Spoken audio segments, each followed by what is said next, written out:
Hi guys!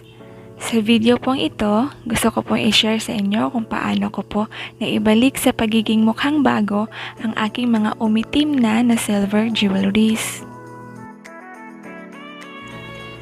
Ito po ang jewelries ko before ko po sila na-polished. Sobrang itim na nila kasi hindi ko sila nalagay sa isang sealed na lalagayan.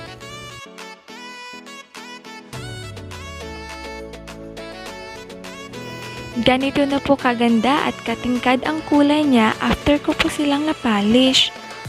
Sobrang ganda talaga na parang bagong-bago pa at parang hindi ko pa sila nasuot.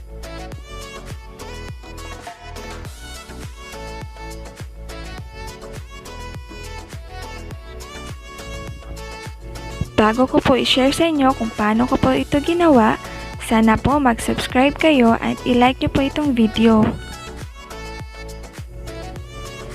Ito po yung ginamit ko na chemical para po i-polish sa mga umitim kong silver jewelries.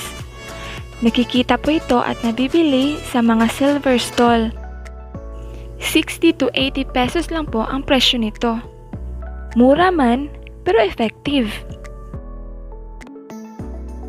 Importante pong lagyan natin ng solution ay glass or plastic.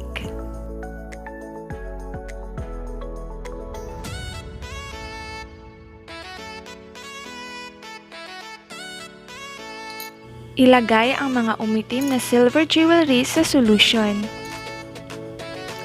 After 2 to 10 seconds lang, makikita na natin ang effect ng solution sa jewelries.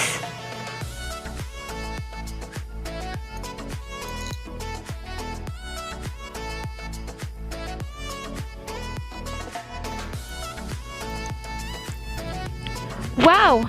3 seconds lang, umeffect na yung solution.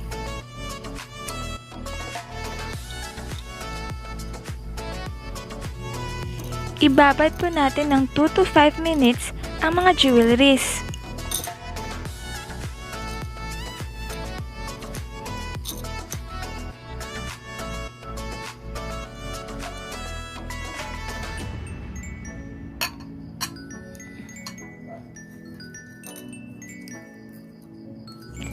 Ita-transfer na po natin ito sa malinis na tubig.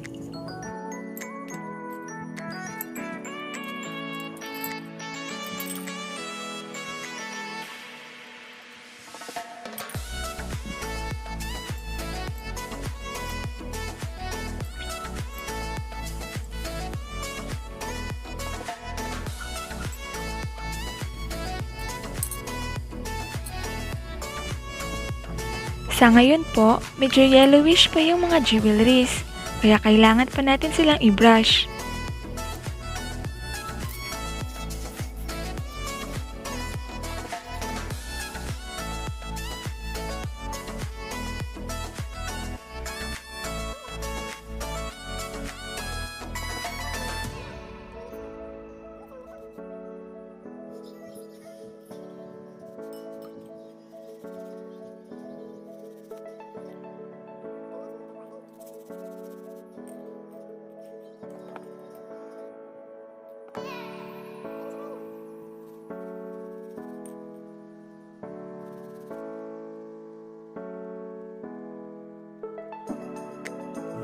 Ito na po yung final step niya. Kailangan natin gumamit ng cloth para i-polish sa mga yellowish pa na silver. Tumatagal po ng 5 to 10 minutes ang prosesong ito para po matanggal ang pagka-yellowish.